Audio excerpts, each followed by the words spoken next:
Starting in the name of Allah, the most merciful and beneficent, I am Zafar Iqbal, and today the topic of my video is Ode to the West Wind.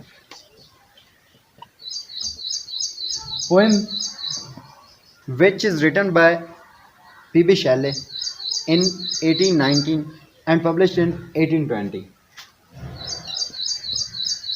Written in 1819 and published in 1820. This poem has 5 stanzas. 5 stanzas. And the starting point or initial point of this poem is O West Wind, O wild West Wind. Wild mean uncontrolled, neglected, or free, means uncontrolled. And this wild west wind spread the leaves, and P.B. Shelley told that the color of leaves is yellow, sometimes red, or other colors, and they run, leaves run like ghost. अब जो leaves हैं, इसमें PP Shelley कहता है कि जो leaves हैं वो एक जो भूत की तरह भाग रहे होते हैं जंगल में जब वेस्ट विंड आती है. अब उसने पता है क्या PB Shelley makes a circle of life with comparison of summer, autumn, spring, winter. Life circle.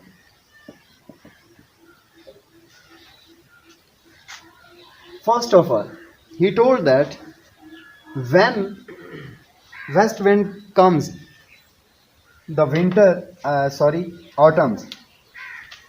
He told that the west wind is breath of autumns. कि ये जो वेस्ट विंड है ये ऑटम की सांस होती है. आते ये क्या काम करती है कि ये पत्तों को बिखेर देती है. इस पे में जो इसका फर्स्ट स्टैंजा है, इसके टोटल 5 स्टैंजा हैं, तो फर्स्ट स्टैंजा में वो कहता है कि जो वेस्ट विंड है वो आती है और स्प्रेड कर देती है, फैला देती है, भी स्प्रेड कर देती है जो पत्तों को. अब जो लाइफ का सर्कल है वो भी इसी तरह है कि सबसे पहले वायु उसने फैला दिया. अब वो जो बीज हैं उनके ऑटम में, वो लाइक अ ग्रेव, वो इसमें जो है ना ज़मीन के अंदर सेट इन अ ग्रेव कर देता है सीड्स को. अब इसमें जो सेकंड स्टैंजा है उसमें पीबी शैले कहता है कि जो बिलू है विंड,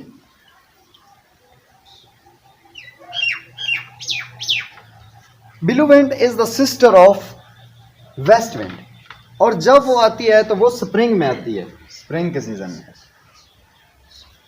अब स्प्रिंग के सीजन में क्या होता है कि उस ग्रेव से वो दोबारा जन्म लेती हैं और वो खुली फिजा में, खुली हवा में आना चाहती हैं दोबारा. तो आप इसको इमेजिन करें कि किस तरह पीबी शैले अपने जो माइंड में वो एक कंसेप्ट बना रहा है लाइफ का, और लाइफ के साथ वो कंपैरिजन कर रहा है किसका, मौसम का, सीजन का. अब उसके बाद हमारे पास आता है ऑटम के बाद हमारे पास विंटर आता है, विंटर के बाद स्प्रिंग, और स्प्रिंग के बाद समर आता है, और फिर ऑटम. अब जो स्प्रिंग है, ऑटम के बाद जो है वो ज़मीन बोस हो जाता है. ज़मीन बोस होने के बाद जब ग्रेव में जाता है तो विंटर के लिए वो बचाना चाहता है. इसको ये कहता है कि ये डिस्ट्रॉयर भी है, प्रिजर्वर भी है.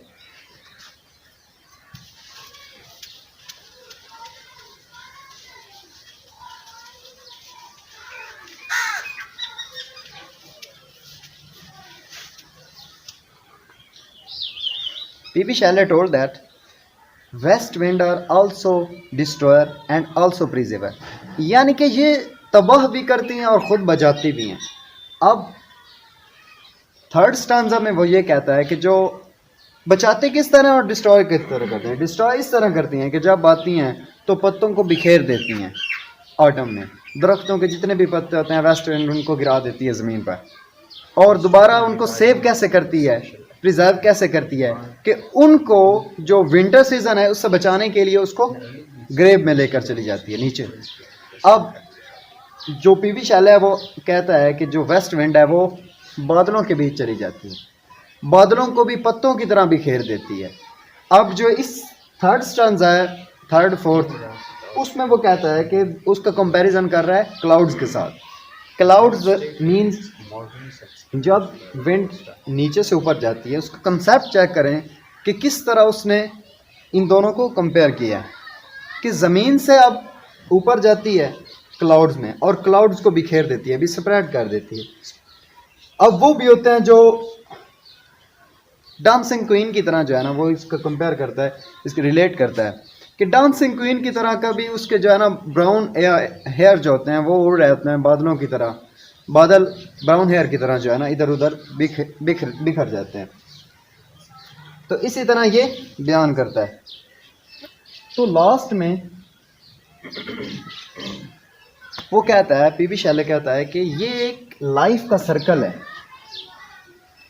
जिसमें एक जो पोजीशन है वो दोबारा घूम के उसी पोजीशन पे आ जाती है। ये एक सर्कल है कि आप अगर एक मिसाल के तौर पर एक बार अगर आप खुश हैं तो हो सकता है कि बाद में आपको सैडनेस का सामना करना पड़े, लेकिन वो सैडनेस भी आपके लिए जो है मुस्तकिल नहीं है,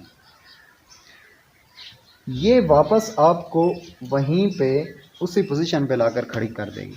अब वो सर्कल किस तरह है जिसने वो सीज़न का बताया कि जिस तरह सीज़न चेंज होते रहते हैं और वही दोबारा उसी मकाम पर आ जाते हैं। अब वेस्ट विंड जो है वो ऑटम में आती हैं तो ऑटम में दोबारा वो घूम कर उसी तरह ऑटम में आ जाती हैं समर के बाद।